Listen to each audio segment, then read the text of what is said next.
leaders are really looking for their own replicas. We first need to make our leaders feel secure.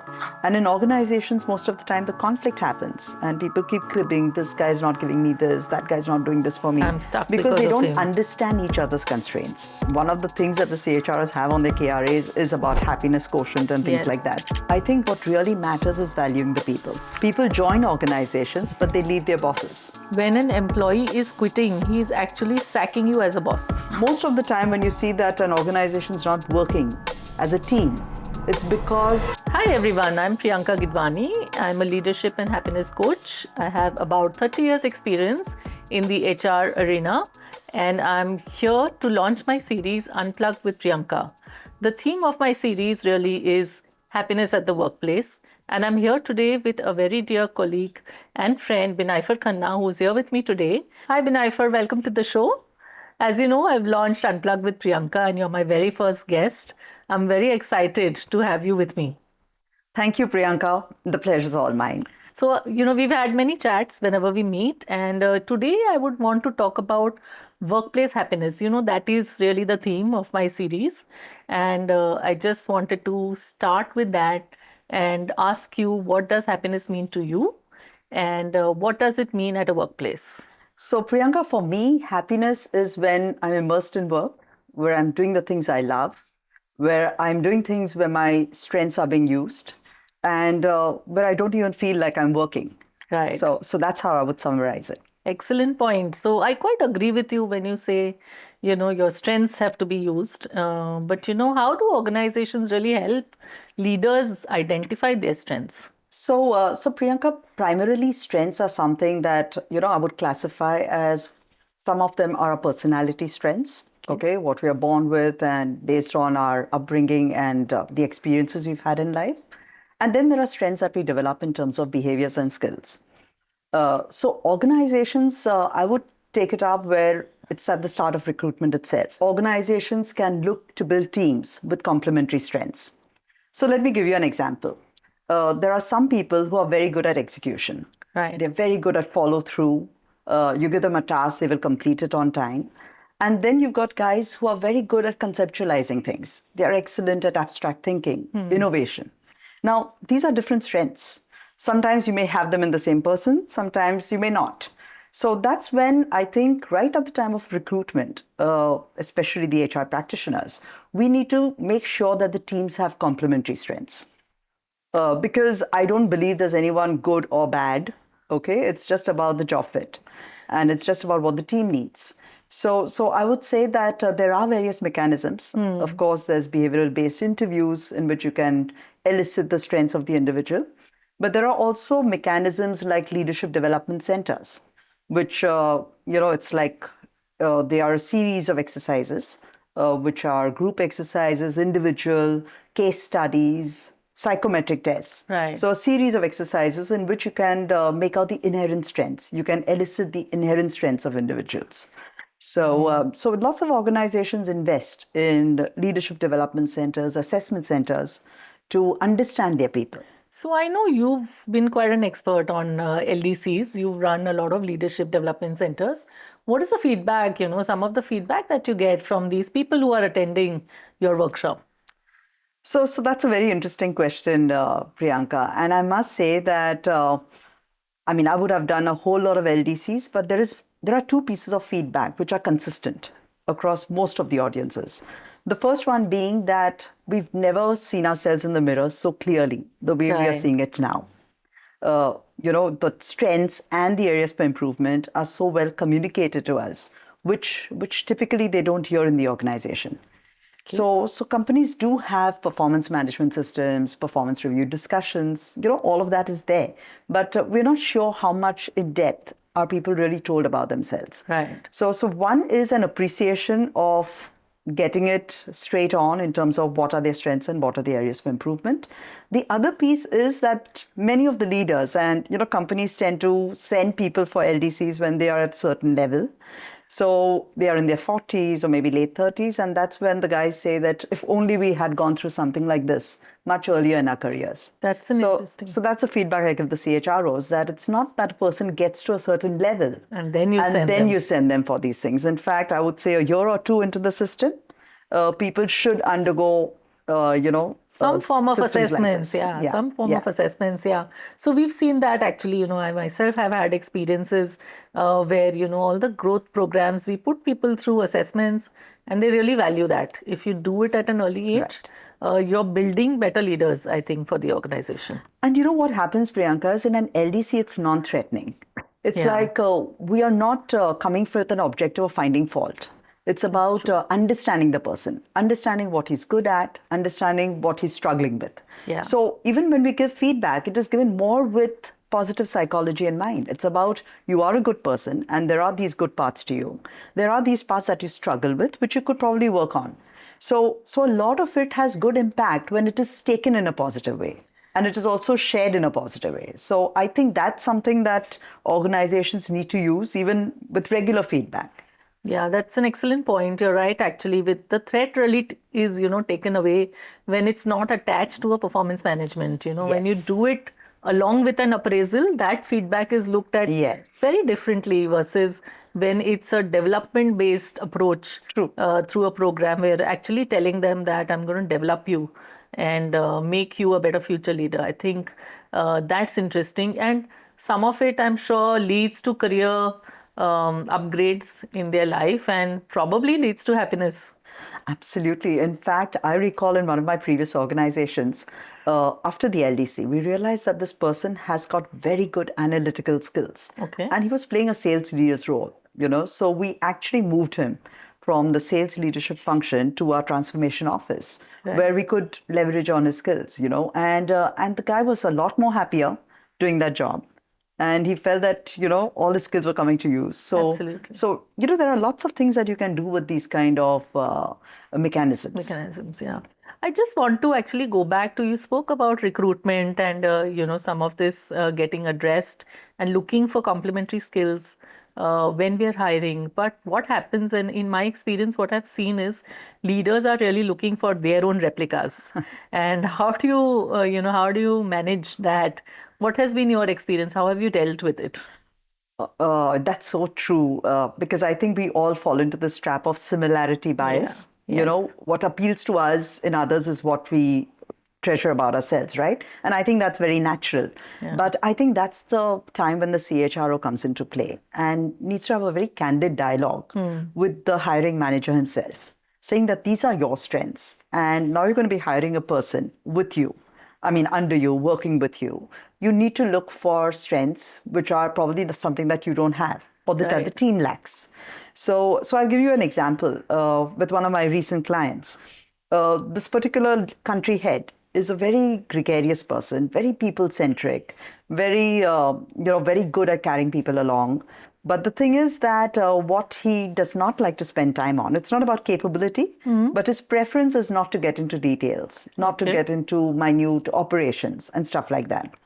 So when we were hiring a person under him as his ops head, under the country head, we made sure that that person had these complementary skill sets. Very detail-oriented. So we actually did a psychometric assessment and we said that let's take a person with a different temperament, a different outlook, because that's when the team gets richer. Yes. But otherwise everyone's thinking the same way, everyone's doing the same stuff. Right. And then there are times when we say that this team only has workhorses, there's no innovation coming in. But that's because we don't have all kinds of people in that team. Yeah, there is no diversity there. Yeah, absolutely. Yeah. But do you think they also do that because they're insecure somewhere, the leaders, and therefore they just want people like themselves who will just align and, do what they ask them to do?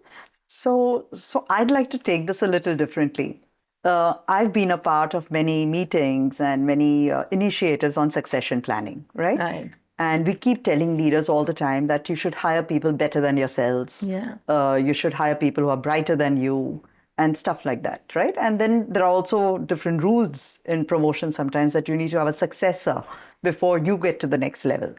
Now, what happens in all of this is the leader is under stress because no one tells him where he goes next. Right. So it's easy to say that build your successors, but he's also thinking about himself. And he feels that, okay, I'll get a successor. Where do I go from here? Right. So I think as organizations, we first need to make our leaders feel secure. Right. We need to have very candid conversations with them, telling them where they are, where they can go, telling them where their strengths are, telling them where they need to improve to get to the next level.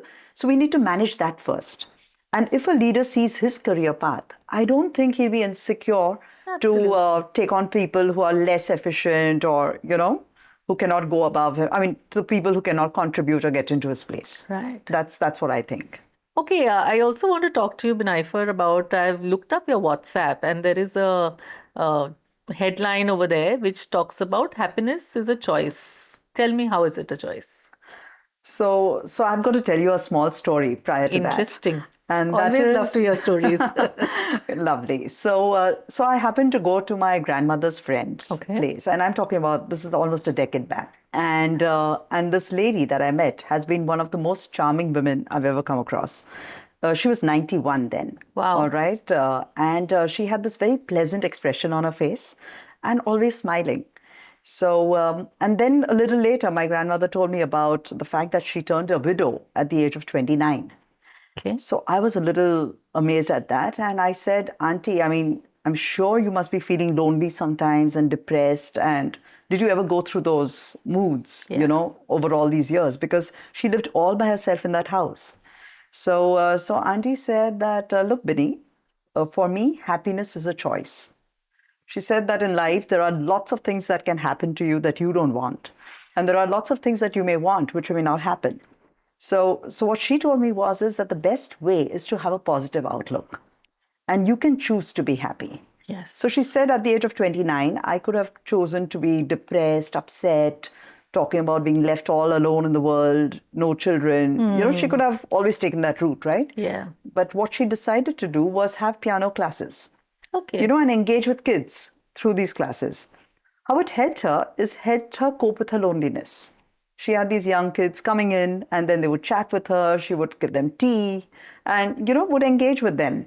And these same kids would grow up, have all grown up now, having kids of their own. Oh. And she's actually built relationships along the way.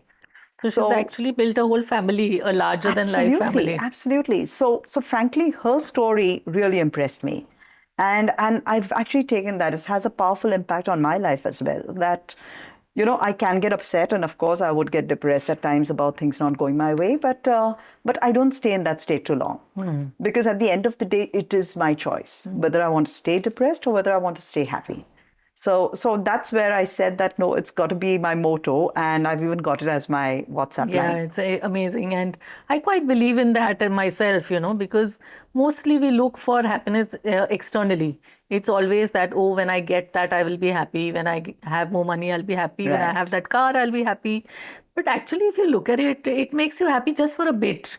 That happiness stays with you for a day, 2 days. On the third day, the happiness is gone, because you've gotten used to that external product, right? And it doesn't make you happy anymore.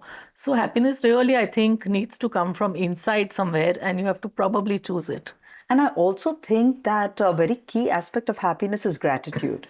Yeah. If you have a sense of gratitude, I think it's a lot easier to be happy in life.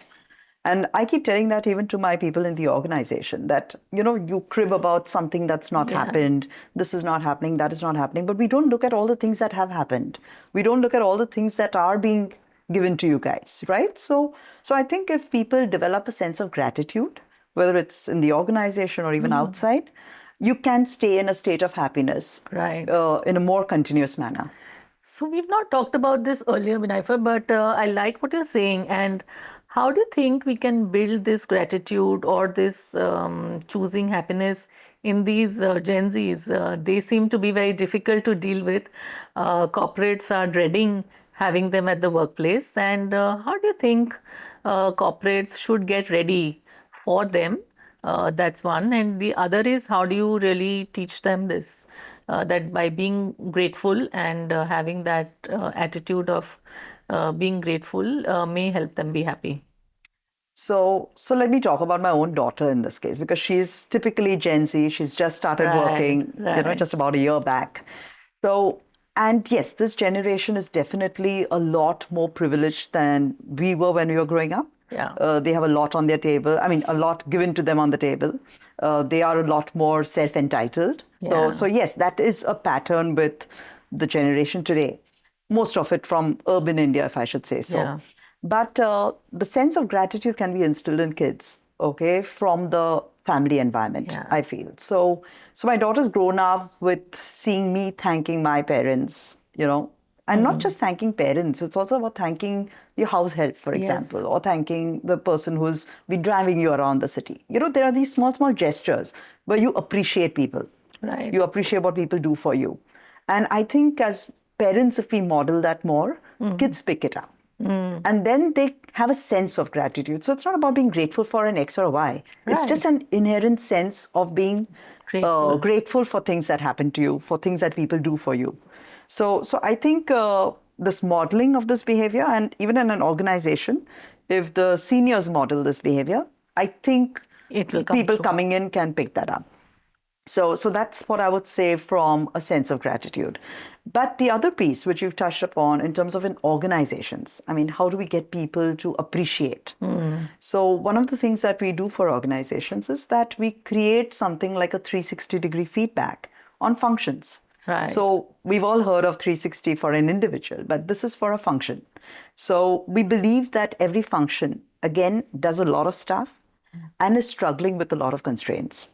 And in organizations, most of the time, the conflict happens and people keep cribbing, this guy's not giving me this, that guy's not doing this for me. I'm stuck Because because they of don't him. understand each other's constraints.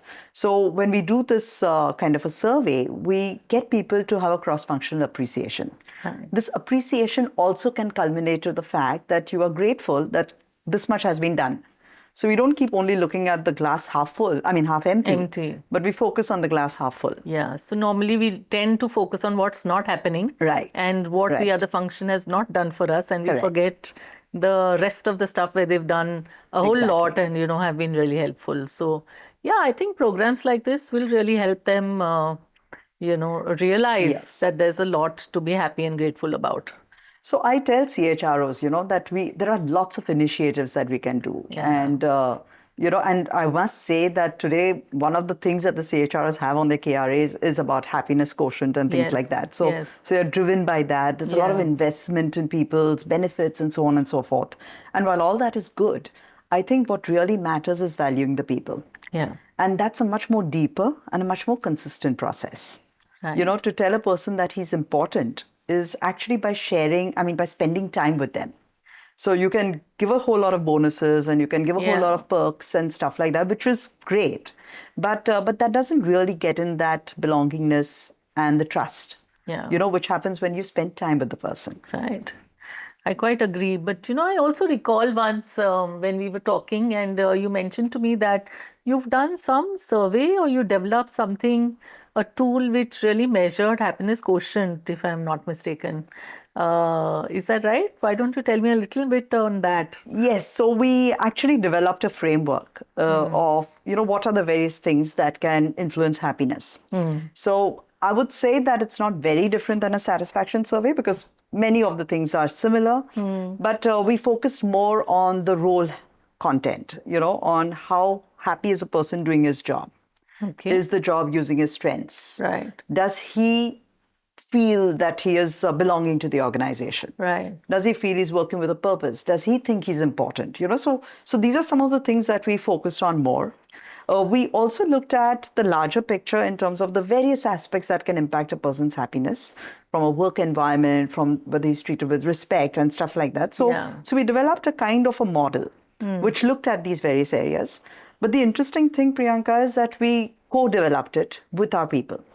Okay. So it was not like HR shooting off a questionnaire. It was asking people in focus groups as to what really made them tick, what made them happy, what is it that they would look for in the organization.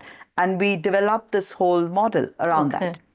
And then you that's built how out we a questionnaire went about and then sort of it gives you the organization happiness quotient when you bring all of those numbers together. Correct. So we used a tool where we said, how important are these things to you? And then how satisfied are you with these things? So I would say it's very relevant to the organization because every organization has a mix of different generations. And if you have a very young profile organization, you could be having different strategies. And if you have an aging population, it could be different strategies. Right. So I've always believed that every organization is unique and you need to develop things for the organization because only then it is meaningful. But you've also dealt with multi-generational workforce, right? Yes. I think at your last organization, you would have had right from baby boomers to Gen Z coming in there. Right. How did you really deal with it? What are challenges you faced? How did you deal with it? So I think one of the things which, of course, I will not generalize because I've seen some baby boomers or, just about in their 20s, extremely mature, extremely thoughtful, extremely patient. So I won't generalize for the entire generation. But to a large extent, in today's world with social media and, instant gratification is something which is very, very Yeah. obvious in today's environment, right?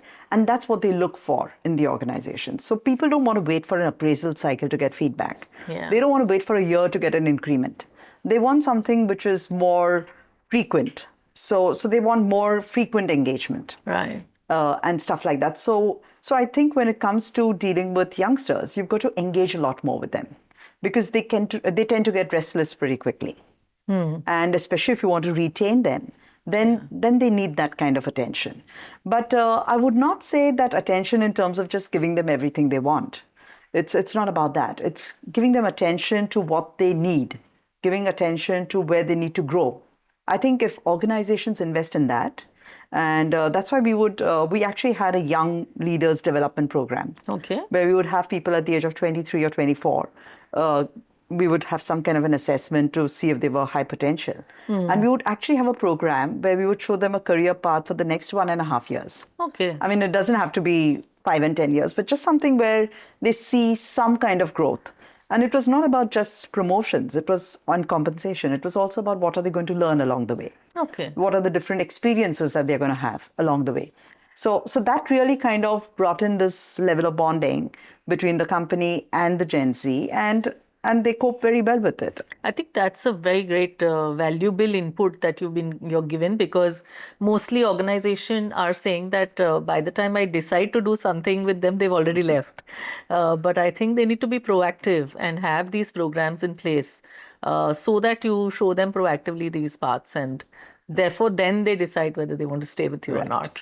Right. So somewhere along the line, Binaifer, you also mentioned about trust. How important is trust in an organization? So Priyanka, trust, according to me, is the foundation of any relationship, right? So in organizations, we have relationships. It's relationships with your bosses, with your colleagues, and so on and so forth.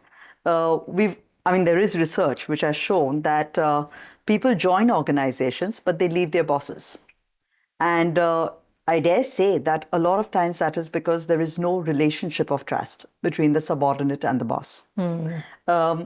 According to me, trust is a two-way street, right? So there are bosses that are very cagey. They don't share their thoughts and opinions very freely. They be very guarded, and they're constantly evaluating others. Right. And I actually had people coming and telling me that my team has to earn my trust. So when you have that kind of a outlook, they forget that because they don't trust their teams easily, the team doesn't trust them either. Right. And you don't have to say that, but people pick that up. They pick that up when the boss is not open, is not sharing things openly with them, is not speaking his mind. They pick that up. And then they feel that, okay, he's not a man that I would trust. So there is really no relationship there. Absolutely. So I quite agree with you. I've been very fortunate. I've worked with the Tata Group for very long. And so the leaders I've worked with, they actually started with trust.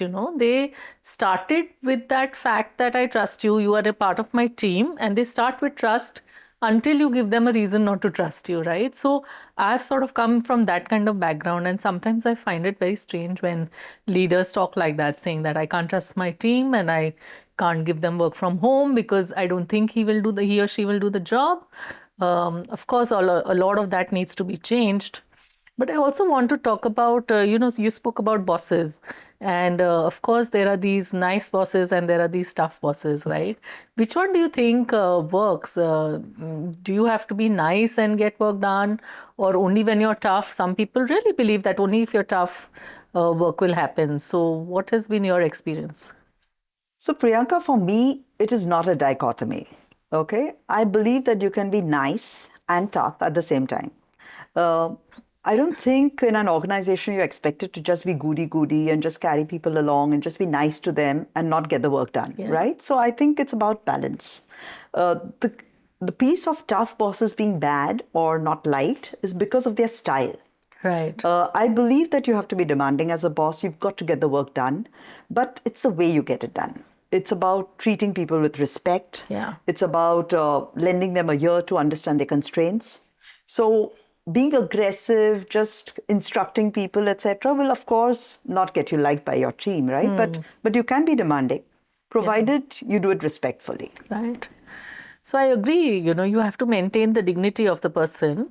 And what I've seen is by being aggressive, it's anyway not getting them the result. I've seen that always just by being aggressive, upset, angry, it doesn't give you the result anyway. So I think it's time that they try it some other way. In fact, if the boss is overly aggressive and loud and moody and stuff like that, people alienate themselves, from the boss. Yeah, and they that's don't where they leave share their bosses. concerns with them. And I think the boss is actually losing out on a lot. Yeah, I've actually once given this example, and I've, of course, borrowed it from somebody I don't remember. But once somebody was in a workshop and they sort of really said that when an employee is quitting, he's actually sacking you as a boss. We always take, there are bosses that, I will sack you and, we think that we are sacking employees. But when an employee is leaving, he's actually sacking you as a boss. He doesn't want you to be a boss anymore. And the boss really needs to look internally and try and be a leader instead of being a boss, I think. That's where a lesson that many bosses or leaders should look at, that why are the people leaving, what is going wrong, and am I really being a leader or I'm being a boss? Absolutely. Couldn't agree with you more. How can we really convert these bosses to become leaders, and leaders who understand their workforce and are able to carry them along? So I believe, Priyanka, that a leader needs to have followers, right? Yeah. And a leader is only a leader if he can influence his team. So many a times leaders take positions, right? They are the head of the department and stuff like that. But that doesn't necessarily give you the power over your people. That's just a power of the position. What really gives you power over people is how well you influence them. And that is directly proportionate to how well you understand them. Yeah. So many a times there are leaders that come into a position, they want to kind of create impact, they get into let's do this, let's do that. They don't spend enough time in understanding their team. And that's why many a times they're just ideas on a blackboard, okay, or on a PowerPoint. They don't really get implemented because it's a team that has to implement them, right? It's a team that has to get engaged with it. So one of the things I tell leaders is that you are truly a leader if you understand your people. Now, I'm sure your next question would be is how do we understand our people, right? So we understand our people only by getting to know them more, getting to know about their background, getting to know about their lives, getting to know about their current challenges. And I do understand in an organization setup, it may not be very easy for people to disclose things about themselves, especially if it's personal stuff, right? Also, where is the time for the And leader where is the to time? Right. even sit and Very chat true. with everyone Very in his true. team, right? So some of the things that I've been doing with organizations recently is running a manager as a coach program. Okay. And this program is not about certifying people to become coaches. I mean, that's a much more longer and a much more intensive process. But this is about sensitizing a person, sensitizing the leaders to coaching skills. Because in coaching, one of the fundamental things is about, understanding people and helping them to grow. And it's non-directional. It is non-prescriptive. It's about understanding what the person's strengths are, what makes the person tick, what are the goals a person wants to have for himself, and then helping him and supporting him to achieve that. Right. So we run these programs largely to sensitize our leaders to these skills. And it's interesting, I must share this with you. And that is that, at the end of the program, when we do a recap, one of the high points of that program is when participants say that, it's amazing how I could talk to this colleague of mine about my life story. And this colleague in the last 3 days knows a lot more about me than people who have worked with me for 25 years in the same org. So now that tells you something, right? It's not about having a lot of time. It's just about spending that 1 hour. It's about building the relationship. And we create these programs where leaders are not talking to their own team members, but also talking to other team members Right. to create a bit of objectivity and no threat and stuff like that. But the skills are learned. Yes. The skills of understanding, the skills of listening to people, empathizing. These are the skills that are very, very important for a leader. Absolutely. I agree with the listening one, because I think we are so busy at our workplace that we just don't have the patience to even listen to what the person is saying before we respond. Mostly people have this habit of, oh, they've understood what the person is going to speak and start responding before the person has even finished it. So I think listening skill for leaders is going to be and has always been very critical, a skill which leaders must imbibe, practice, and make sure they're talking to their teams regularly. So true, so true. One of the other things that I want to talk about is now we've sort of said that how do you create bosses to leaders. I also want to understand that how do you really create belonging into the organization, where the employee feels belonged, he feels that there is inclusion, he and she are being included, or anybody, I think we should not be saying he, she anymore, but where they feel that they are included in the organization. How do you create that culture? So Priyanka, one of the things that I did in one of my previous organizations, and I won't say I did because it was a collective team effort, and that was to create something like a purpose for the organization. So we created a purpose with different purpose principles where no matter what background people came from, they were all aligned. Because in one of my organizations, I worked with a very diverse workforce. I had complete undergrads and grads, okay, in one of the verticals. I had engineers in another, okay. So they were from different education backgrounds, even different strata of society, if I may say. But we wanted to create a common identity. Right. We wanted people to rally with the organization identity. We didn't want the undergraduates or the graduates to feel that they were anyway less connected with the company or less preferred or treated differently. So I think if organizations create this common purpose and align everyone to it, it creates inclusivity. Right. Not only that, it's also about the leader's own biases. It's natural to have your favorites. I mean, in my leadership roles, there were a couple of people who I felt were high potential and they could be my favorites. So I'm not saying that a leader can never have favorites, but it's also important about the biases you have. So when a leader, even unconsciously, is biased against someone, has a prejudice that, oh, this guy's never going to be able to do it, or this one's not okay, then these messages are picked up. And the people who are the victims of the prejudice actually start distancing themselves. And most of the time when you see that an organization is not working as a team, it's because there are these differences that are created. Right. So as an organization, it's very important to have systems, processes, everything aligned to all individuals. Right. It should not discriminate people. So I think that is one way to look at inclusion. Inclusion, yeah. Of course, when we talk diversity and we talk about men and women, one of the things I would personally say is that we are very shy to, engage women at senior levels. So we talk diversity and then we say, oh, the sales force, I need to have more women here and I need to go from 7% to 15%. All that is great. I mean, of course, increase the number of women you have. But I think to really drive home the point of diversity, you need women in positions of power as well. Yes. Because that's when people start respecting. And personally, I have sometimes been the only woman in the room. Yes. But it's never really occurred to me that I'm the woman, because people will listen to me because I'm a professional. As long as I'm saying something which is impactful, meaningful, it's accepted. It's not because you're a woman that, I've got to listen to you or not listen to you. So I think it's also about, how we conduct ourselves and whether women really think that, they're different and stuff like that. I think all of that matters. Yeah. So you've been on that table, right? And you've been fortunate. And so have I, actually. I've been quite fortunate where I've not been made to feel that I'm a woman who's giving an opinion, but a professional who's got a point to make. So I think, yeah, that's great. And there is a lot to be done to help women grow to the top. And inclusion is, of course, my favorite topic as well. This was a wonderful, wonderful conversation. I've always thoroughly enjoyed talking to you, Binaifer. And thank you so much for being on my show. It was a pleasure.